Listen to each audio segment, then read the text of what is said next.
So yesterday I was watching a history movie with my grandchildren about the first Thanksgiving, and this blew my mind. This is a Thanksgiving story that needs to be told at every table on Thursday. In a nutshell, the Pilgrims, about 100 people who, most of them were seeking freedom from religious persecution, they set out for the New World and they sailed for a grueling 2 months in miserable conditions. And as a sailor, I can tell you, horrific is more like it.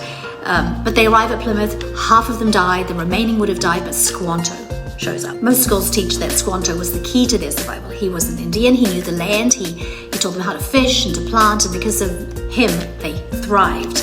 And then also because of treaties that he put in place, there was peace between the new Americans and the Indians for at least 50 years. But what you don't hear about is that the young Squanto, somewhere between 10 and 20 years old, had been taken from his village, which was the land that the Pilgrims were trying to settle.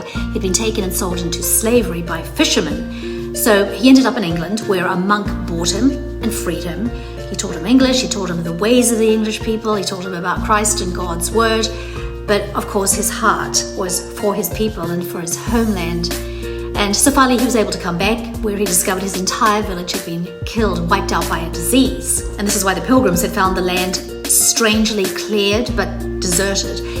So Squanto also would have been dead if he had not been taken into slavery, but he went to live with a nearby tribe until one day he heard about the Pilgrims who were trying to settle on the land of his people, and he went as a peace-loving man to offer his assistance. Can you even imagine the shock to the Pilgrims to find an English-speaking Indian? Squanto was the right man at the right time in the right place, and when I was watching this yesterday, I instantly thought of Joseph. Here's a person who was sold into slavery, who suffered terribly, but he ended up being the right man at the right time in the right place, able to do something providential, able to save a people. And it's a real shame that they don't tell the whole story anymore, because from the first days of our great nation, God's hand can be seen in so many amazing ways like this. So happy Thanksgiving. Give thanks to God for his many, many blessings and pray for peace.